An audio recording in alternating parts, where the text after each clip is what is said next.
지난 주일에 내가 성경에 안식이 5가지가 있다 말씀드리고, 첫 번째 안식, 사람의 안식. 엿새 동안 힘써 일하고 7일째 안식하는 것 말씀드렸고, 두 번째 안식은 사람이 농사 져 먹고 사는 농토의 안식. 6년 동안 힘써 일하고 6년 동안 열심히 수확을 거두고 7년째 땅을 쉬게 하는 그걸 휴경이라 그러는데, 이걸 안 하고 해마다 땅에서 뽑아 먹기만 하면 땅이 늙어버려. 그 수확이 떨어져요. 그러고 농작물에 병이 많아요. 결국은 땅을 못 쉬게 했기 때문에 사람들이 손해보는 거예요. 그래서 성경에서는 레위기 25장에 너희 농토를 하나님 앞에서 쉬게 하라. 아주 기맥힌 말씀이에요. 근데 미국이나 호주 같은 데는 땅이 넓잖아요. 땅이 넓으니까 어떻게 하냐면 땅을 7토막을 내가지고 한 해씩 돌아가면서 쉬는 거예요. 그러면 6년하고 계속 쉴 수 있잖아요. 우리는 땅이 이제 그렇게 하지 못하니까 문제들이 있지요. 그런데 요즘은 우리 어른들은 여름 한철 산에 풀 비다가 시냇가에 모래 퍼다가 이걸 퇴비를 만들었어요. 퇴비 많은 집이 부자예요. 그걸 퇴비를 계속 밭에 넣어주는 거예요. 요즘은 퇴비를 만들지 않고 뭘 만드냐? 그냥 겨울철에 퇴비 만드는 기간 동안에 노름하는 거예요. 화투 치는 거예요. 손금 본다 그래. 예? 나이롱뻥하고 닭 잡아먹고 시컷 놀다가 봄에 퇴비가 있어야지. 화학 비료 치는 거예요. 화학 비료 치면은 농지가 산성화가 돼요. 사람 몸이 산성화 되면 뭐에 잘 걸리는지 알아요? 감기가 늘 끊이지 않고 성인병에 걸리는 거예요. 농토도 마찬가지야. 농토가 산성화가 되면은 농작물이 병이 많아요.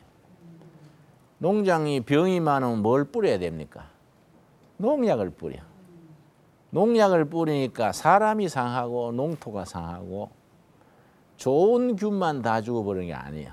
나쁜 균만 죽는 게 아니고 좋은 균도 다 죽어버려요. 땅이 죽어가는 거예요. 이게 다 하나님의 창조하신 섭리를 우리가 거슬리는 거예요. 하나님이 창조 질서를 보존하고 아름답게 가꾸는 이런 원리가 성경에 쭉 나오는 겁니다. 오늘은 그럼 세 번째 안식이 뭐냐? 레위기 25장 10절에 세 번째 안식이 나와요. 성경 전체 안식이 몇 가지 나온다고요? 5가지 나온다고 말씀드렸는데 오늘은 세 번째죠. 레위기 25장 8절부터 보면은 8절부터 12절 사이에 세 번째 안식이 나와요. 자, 레위기 25장 8절 제가 찾아 읽겠습니다. 너는 7 안식년을 계수할지니. 안식년이 7년마다 돌아온다 그랬지요? 이게 7번이면 몇 번입니까? 7, 7은 49. 49년이 되지요? 안식일이 7년마다 돌아오는데 이것이 7번. 그럼 몇 년이라고요? 49년. 7, 7은 49. 그 다음에 50년째예요. 50년째 되면 전부 안식에 들어가는데 이 얘기가 나오는 겁니다. 이거는 사람과 농토와 공동체가 전부 안식에 들어가는 거예요. 땅, 사람, 공동체가 전부 1년간 축제로 들어가는 겁니다. 이걸 공동체 안식이라 그러는데 희년 그래, 희년.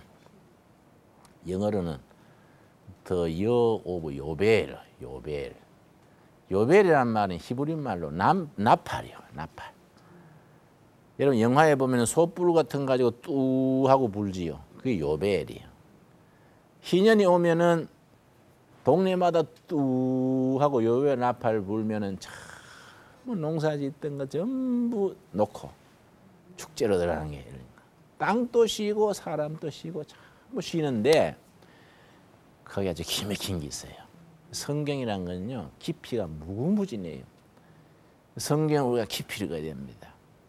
지금 우리 시대에 이 꼭 필요한 말씀입니다. 자, 레위기 25장 8절 내가 읽습니다. 너는 7 안식년을 계수할지니 이는 7년이 7번인즉 안식년 7번 동안 곧 몇 년이라? 49년이라. 7월 10일은 속죄일이니 안식년 들어가기 전에 속죄일이 뭔지 나와요. 7월 10일. 우리하고는 카렌더가 다릅니다. 7월 10일이 되면은 속죄일이에요. 이날은 전부 다 금식해요. 이걸 이제 성경에서는 스스로 괴롭게 하는 날 그래요. 전부 다 금식하는 거예요. 애들까지 다 하루 동안 스스로 괴롭게 하는 날 다 금식하는 겁니다. 왜냐? 하나님 앞에서 그동안에 못되게 살았던 거, 하나님 뜻에 거슬렸던 거 전부 회개하는 거예요. 그런 뜻에서 금식이에요. 두 번째, 우리를 용서하시고 사랑하신 하나님의 은혜에 감사하는 의미 둘이 있어요. 그래서 이제 속죄일에 7월 10일 금식하고 난 뒤에 그 다음에 들어가는 게 이제 희년인데, 자 9절 말씀. 7월 10일은 속죄일이니 이는 너는 나팔 소리를 내야 돼. 전국에서 나팔을 크게 불지며 10절에 희년에 일어나는 게 두 가지가 있습니다. 여기 아주 요점입니다. 제50년을 거룩하게 하여, 거룩하다는 말은 구별했다는 말입니다. 구별. 다른 49년하고는 다르다. 구별했다고 영어로 separation. 다른 해하고는 다르게 갈라내놨다. 구별했다. 제50년은 구별하여, 거룩하게 하여 전국 거민에게 뭘 공포한다고요? 자유. 자유를 선포하는 자유. 우리나라가 지금 자유민주주의지요? 전부 자유를 선포하는 겁니다. 이 자유는 정치적인 자유만이 아니에요. 참 죄로부터, 허물로부터 다 하나님이 용서해 주는 겁니다. 그래서 속죄일을 거치는 겁니다. 자유를 공포하는데 그냥 전부 다 1년간 자유다 이게 아니에요. 그 다음에 나옵니다. 이 해는 너희에게 희년이니 50년마다 오는 이날 희년 그래. 희년이니 너희는 각각 그 기업으로 돌아가며 각각 그 가족에게로 돌아갈지며. 기업으로 돌아간다는 말, 이렇게 성경을 여러분 좀 깊이 읽어야 돼요. 기업이란 뭐냐? 공장, 회사가 아니에요. 터기자, 기초할 때 기자인데 이스라엘 백성이 홍해 바다 건너가지고 광야 40년 거쳐서 가나안 땅에 들어갔지요. 그때 지도자가 여호수아예요. 가나안 땅에 들어가지고 피를 흘려 그 땅을 점령해가지고 전부 땅을 지파별로 분배를 했습니다. 유다 지파, 뭐 단 지파, 무슨 지파, 뭐 분배를 했는데 유다 지파는 이 벌판을 전부 다 유다 지파에서 받았다 그러면 유다 지파 안에서 또 땅을 분배하는 거예요. 어떻게 했냐? 제비를 뽑았어요. 가족 수대로 땅을 해가지고 제비를 뽑으면 자기한테 걸린 땅이 있지요. 여기 기업이에요. 기업. 모든 생업의 기초다 이 말이에요. 그러면 어떤 사람은 길가에 좋은 농지가 됐는데 좋다. 저 후진대 갈대밭에 구석진대 되면은 이거 나는 이거 시시하다 이거 다시 하자 이래 하는 게 아니에요. 이스라엘 백성들의 기업 정신이 뭐냐 하면은 모퉁이에 흐름한데 엉뚱한 데가 돼도 무슨 생각했냐면 아하, 나보다가 우리 가정 사정을 덜 잘 아시는 하나님께서 지금 보기에는 후진 땅이지만은 우리한테 가장 좋은 땅이기에 제비 뽑아서 뽑히게 하신 줄 믿습니다. 이런 믿음을 가진 거예요. 이 기업 정신인 겁니다. 이게 지금 우리한테 왜 중요하냐면은 결혼을 했다 이 말이에요. 아, 남편이 영 마음에 안 들어요. 아이고, 그렇게 선 자주 봐가지고 좋은 남자 다 지나가고 해필 이 남자한테 걸렸나? 엄마가 하지 마라 할 때 안 할 걸, 내 눈 내 찔렀네. 뭐 이런단 말이야. 그렇지만 결혼을 했는데 그거 뭐 어떡할 수 없잖아요. 회사 같으면 인사이동하지만 그것도 아니잖아요. 이럴 때 기업 정신이 뭐냐 하면 하하, 지금 이 남자가 나한테 형편없이 안 좋은 남자 같아도 하나님이 나한테 가장 좋은 남자이기 때문에 주신 줄 믿습니다. 이 기업 정신이에요. 참고 사는 거야. 기도하며 살면은 5년, 10년 살다 보면 아하, 이 남편의 이런 점이 나한테 맞아서 하나님이 짝을 지어주셨구나. 감사합니다. 소위 우리말로 미운정, 고운정이 다 든 거예요. 그 나중에 감사하는 거예요. 이걸 성경에 무슨 정신이라 그런다고요? 기업 정신이요. 그런데 예를 들어서 자식을 낳았는데 건강한, 나도 아들 낳았을 때 산모한테 아무 소리 안 하고 발가락 세알러 봤다고요. 거기 발가락 6개인가 5개더라고. 또 손을 봤다고요. 6손도 있잖아요. 응? 그래서 내가 말짱하길래 감사기도 드렸는데 자식을 낳았는데 장애자가 났다 이 말이야. 그래도 생명인데 어떡합니까? 이럴 때 기업 정신이 필요한 거예요. 아, 하나님께서 우리 가정 사정을 잘 하시기 때문에 우리 가정에 도움될 줄 알고 이런 장애자라도 주신 줄 믿습니다. 내가 실제로 겪었어요. 왜냐? 전에 사는 두레마을에 다 모여서 산다 이 말이에요.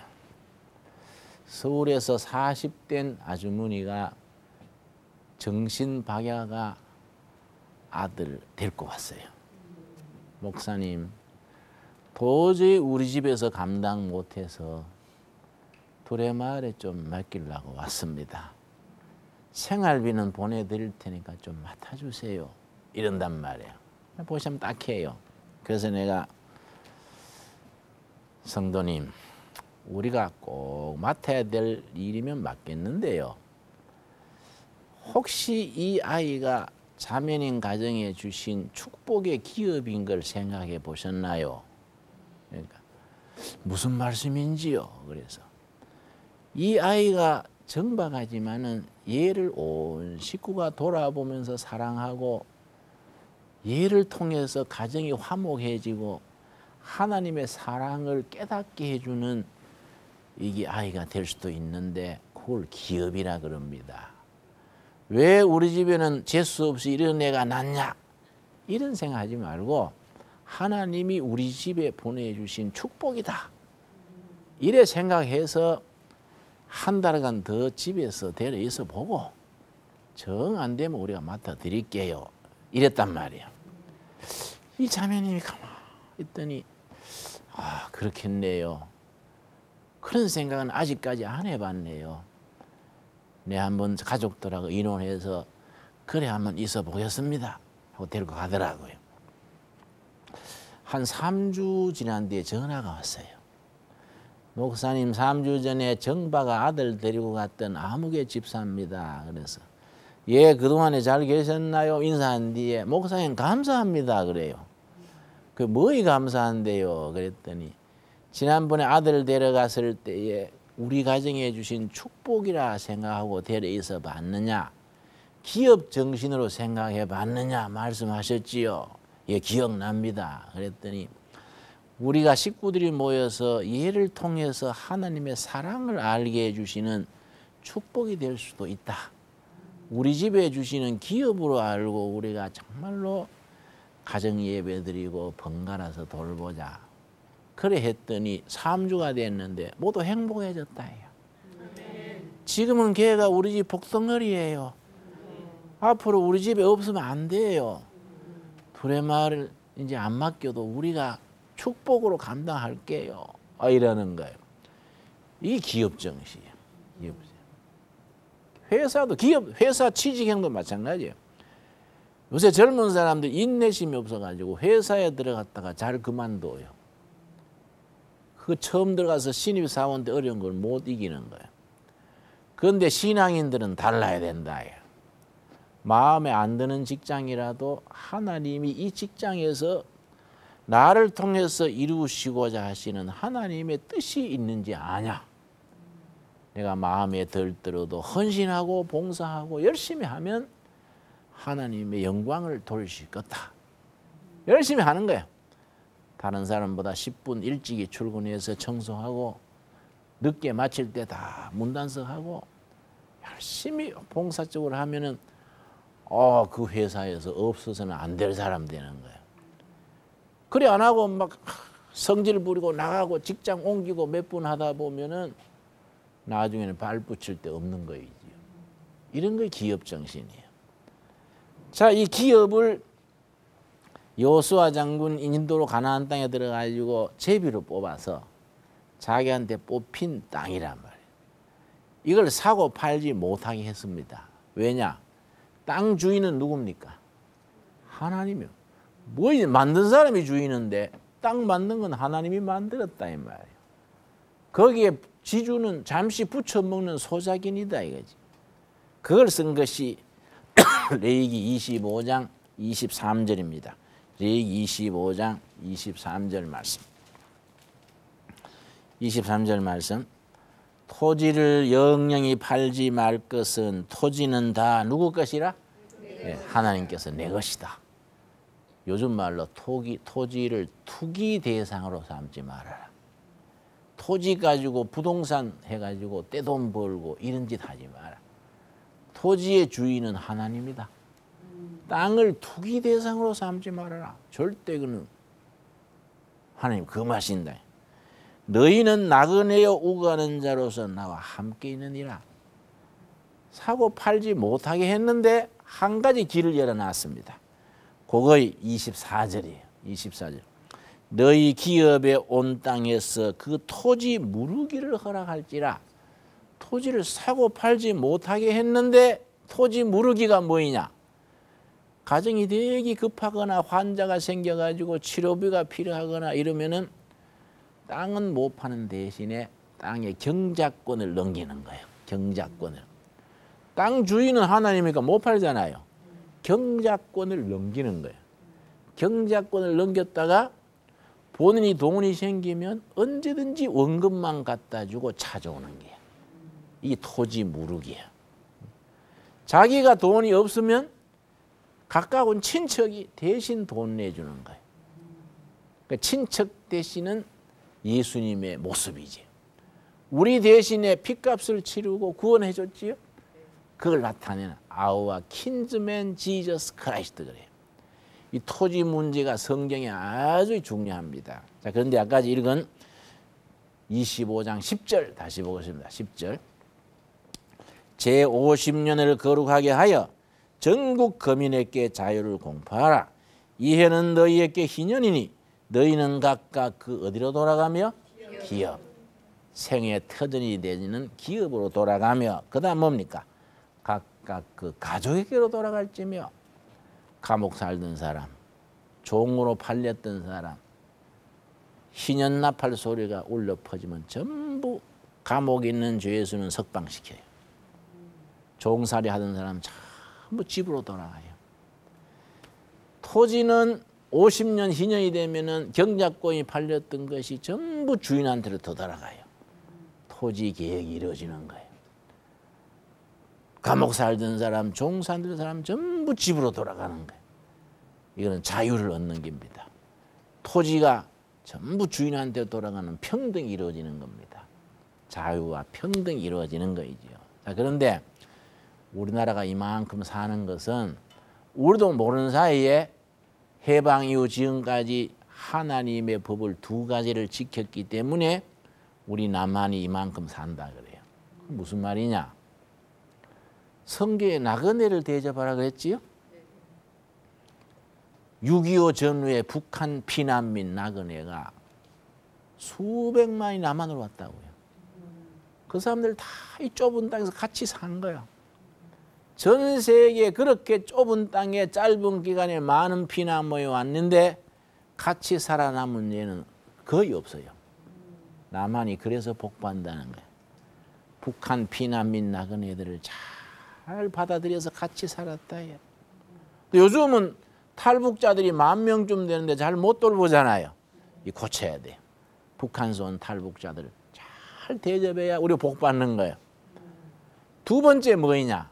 성경의 토지를 희년되면 주인에게 돌아가라 그랬지요. 토지 개혁이에요. 1950년 6월 25일 6.25 전쟁이 났지요.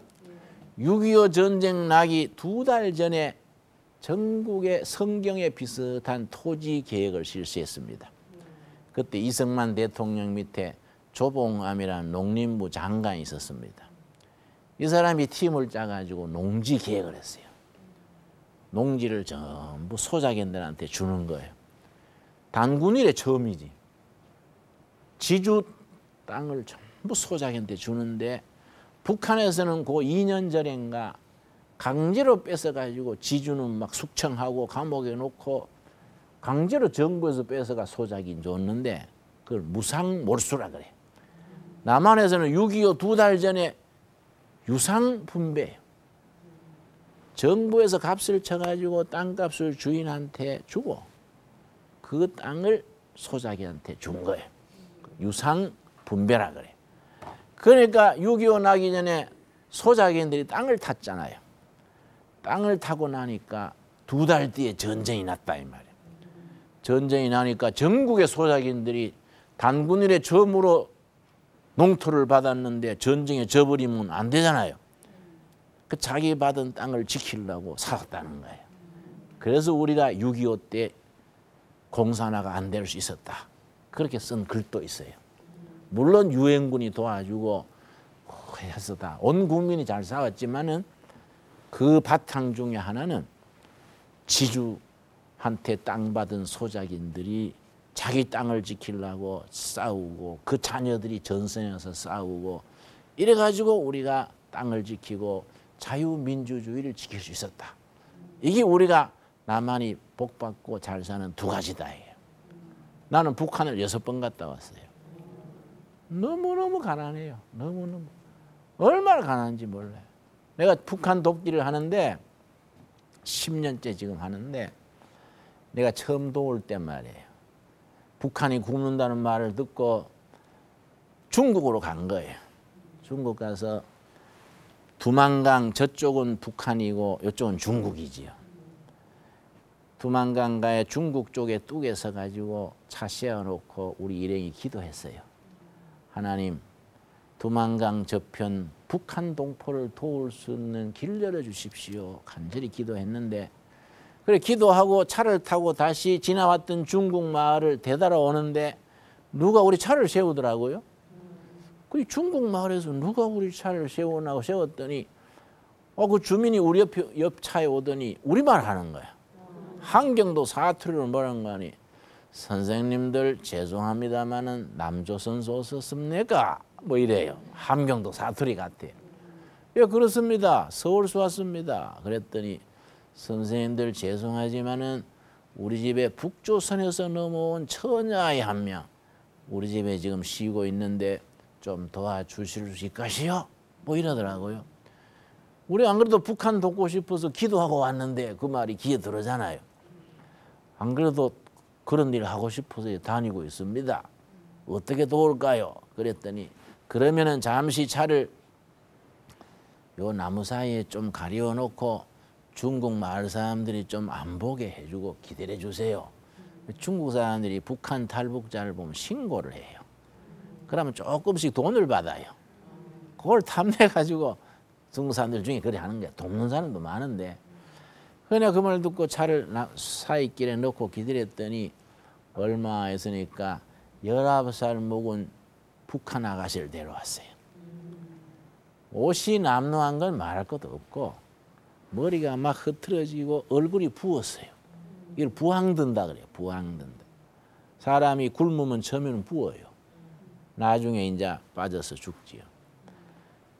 이 아가씨가 얼굴이 부은 아가씨가 남란 옷을 입고 왔길래 내가 불쌍해서 옆에 앉혀가지고 아가씨, 우리 아가씨 도와주고 싶어 하니 어째서 여기서 만나게 됐는지 차근차근 말해보세요. 그랬더니 자기 얘기하는 거예요. 두만강 국경에서 100km, 250리지, 250리 떨어진 데 사는데 양식이 진작 떨어져가지고 엄마가 먼저 굶어 죽었대요. 아버지가 굶어 죽고 어린 동생 3명 지금 굶고 있는데 엄마가 굶어 죽기 전에 마지막 남긴 말이 애야 두만강 건너 중국 가서 양식 구해다가 애들 먹여라 이러고 죽은 거예요. 이게 가만 북한 사람들 얘기 들으면 엄마가 제일 먼저 굶어 죽는 거예요. 왜냐하면 엄마들은요 밖에서 먹을 게 생기면 자기가 안 먹었으면서도 애들 먼저 먹이는 거예요. 엄마는 밖에서 먹었다. 너희 먹어라. 엄마가 안 그렇겠습니까? 자기는 굶고 애들 먹이는 거예요. 아버지는 자기가 다 찾아 먹는 거예요. 응? 엄마와 아버지는 수준이 달라요. 응? 그러니까 엄마들이 먼저 굶어 죽는 거예요. 그 엄마 죽을 때 그 얘기 듣고 생각이 나가지고 그 부항든 몸으로 250리를 걸은 거예요. 죽자 살자 그런 거예요.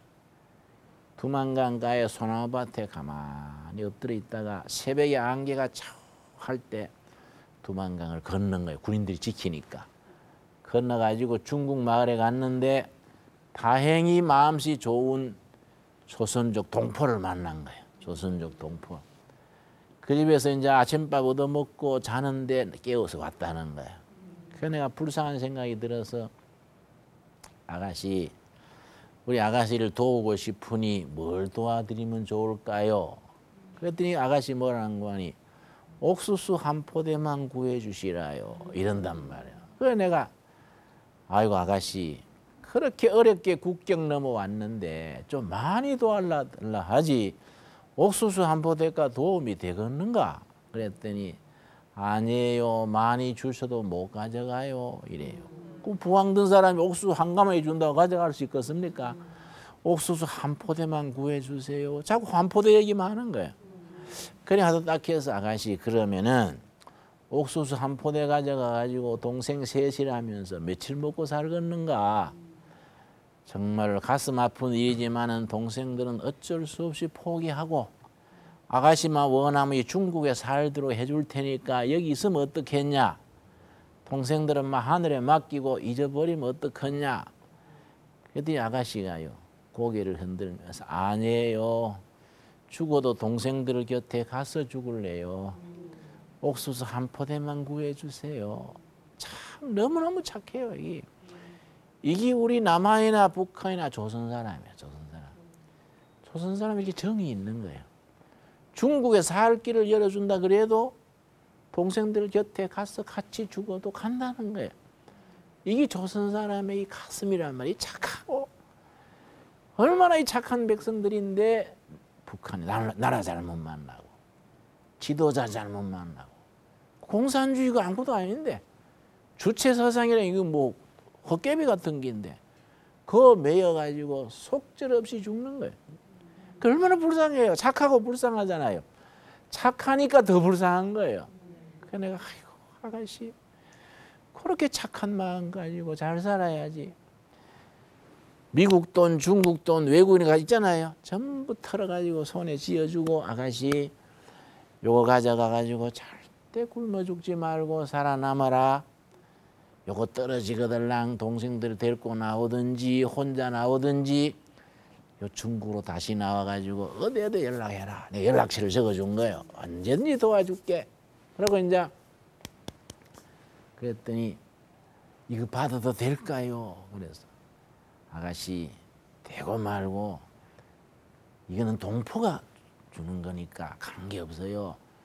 가다가 군인들이 이걸 보고 웬 도회냐 하거든.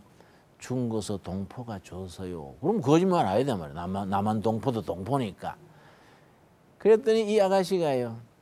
저만큼 가더니 한 20발자국 가다가 되돌아와요. 그러니까 왜 돌아오는가 해서 문 열어봤더니 선생님들 남조선에서 오셨나요? 그래요. 예, 우리는 남조선에서 왔지만은 예수님 믿는 사람들이기 때문에 조건 없이 돕는 거예요. 예수 믿는 사람은 누구든지 만나면 돕는 거예요. 그랬더니 눈물을 흘리면서 그 예수님 참 좋은 분이네요. 응? 하도 믿어야겠네요. 그러고 울면서 가는 거예요. 울면서. 그러니까 여러분 나라 잘못 만나고 시대 잘못 만나고 지도자 잘못 만나면 이 속절 없는 거예요. 우리는 남한서 태어난 걸 감사할 줄 알아야 돼요. 그렇죠? 그러니까 감사한 만큼 우리가 열심히 일해가지고 북한을 도와야 돼. 김정일 정권은 뭐 독재하고 핵무기 만들고 미사일 만드니까 그거는 도우면 안 되지. 그 밑에 심하는 백성들을 도와야 돼. 그렇죠? 이게 여러분 나는 이제 10년째 고아원 세워서 돕고 있고 농장도 하고 이렇게 하고 있는데 내가 이제 감자씨 농장을 북한에 했어요. 감자씨. 북한은 이제 옥수수 감자를 많이 심는데 감자씨가 오래되니까 태화가 된 거예요. 우리 대덕단지에 대전 대덕단지에 우리 과학자들이요. 씨감자를 좋은 걸 만들었어요. 감자씨 하나가 콩알만 해요. 근데 이 2배나 더 많이 열리고 병이 없는 거예요. 이걸 이제 북한 우리 나진선봉 농장이 큰데 거기에다가 씨감자 농장을 만들어 가지고 각 마을에 씨감자 퍼뜨리를 낳고 40만 개를 가져갔단 말이에요. 2월 달에 가져가고 또 7월 달에 감자 캘 때 또 갔는데 감자 이제 캘 때 이제 감자 골이 있잖아요. 동네 아줌마들 북한 아줌마들이지 농장의 아줌마들 한 골씩 맡아가지고 나도 캐는 거예요. 이렇게 캐는데 내가 옆에 있는 아줌마한테 감자씨 잘 열렸지요? 우리 신품이니까 좀 많이 열리는 거예요. 응? 한 2배, 3배 열려요. 잘 열렸지요? 그랬더니 감자 캐다가 내 말을 하는데 나를 안 보고 뒤를 돌아보는 거예요. 거기 이제 정치보위부 우리나라는 국정원 직원이 서 있는 거예요. 내 담당이지 이제. 내가 북한에 딱 떨어지면 한 명 붙는 거예요. 이제 좋게 말하면은 날 도와주는 조수고 나쁘게 말하면 이제 감시인이지 이제. 그래서 내가 막 시켜 먹는 거예요. 물 떠오락 하고 막 다리 주물르락 하고 뭐 싫으면 가라 이거지 가네. 그 사람 뒤에 서 있는 거예요. 돌아보고 아무 말도 안 하는 거예요. 나도 아무 말도 안 했는데 한참 있다 보니 이 사람이 담배 피우러 갔는가 화장실에 갔는가 자리에 없더라고요. 그때 아줌마가 나한테 말 거는 거야.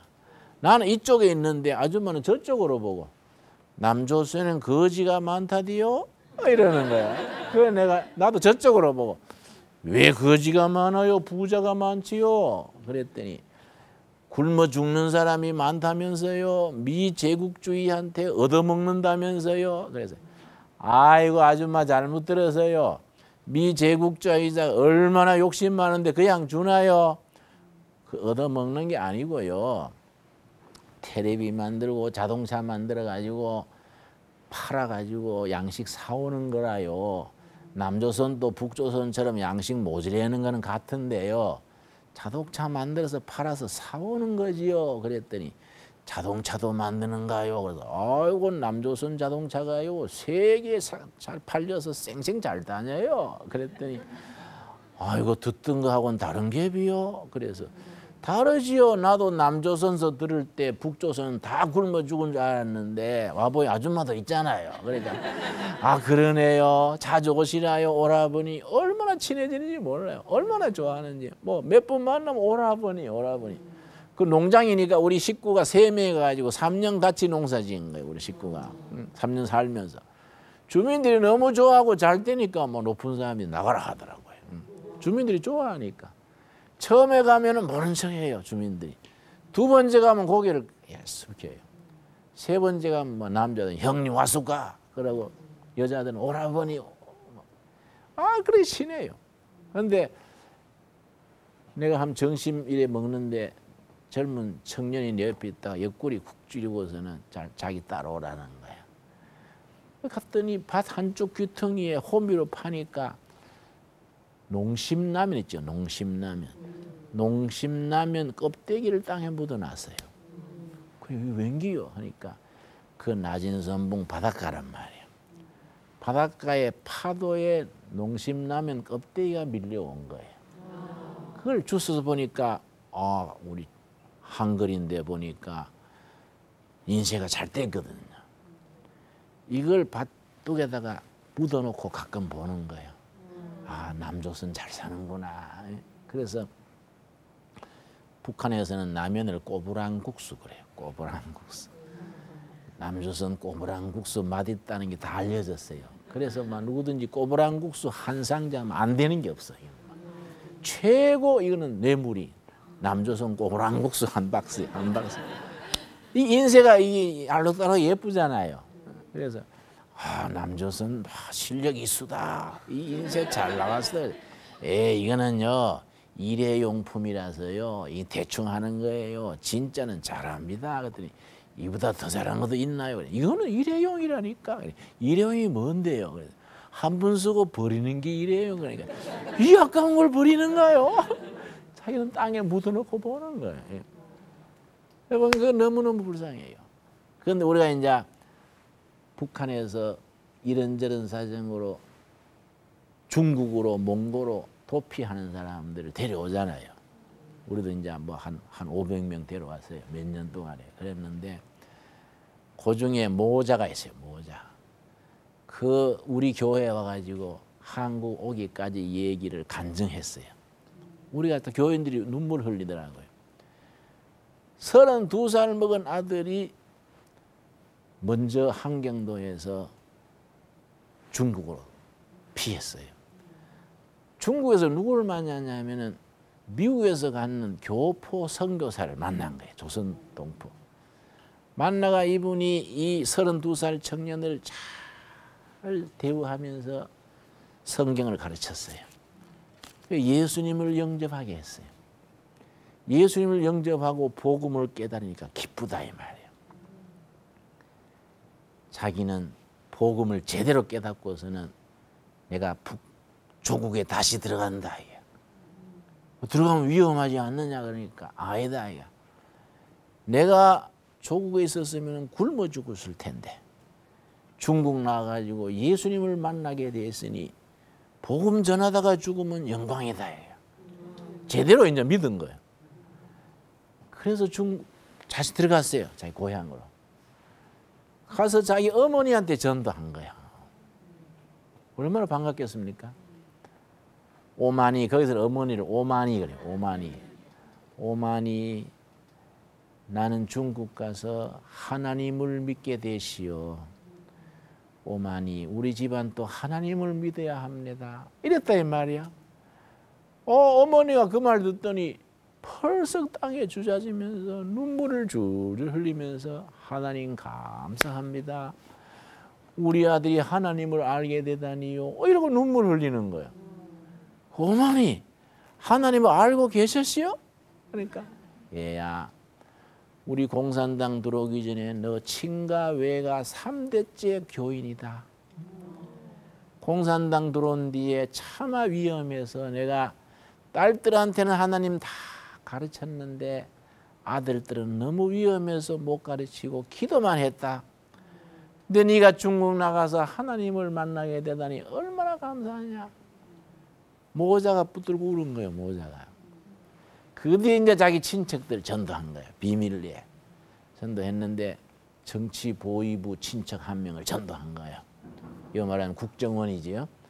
전도를 해서 서로 간에 가슴이 열렸는데 어느 날 국정원 그 정치보위부 직원한테서 급한 전갈이 왔어요. 오늘 밤중에 모자를 체포하러 가니 피하시오. 급하게 연락받은 거예요. 모자가 저녁 먹다가 숟가락 든 채로 칫솔만 들고 도망 나온 거예요. 국경 넘어서 도망한 거예요. 도망 나와서 다행히 중국에서 우리 식구 만나가지고 한국까지 데려온 거예요.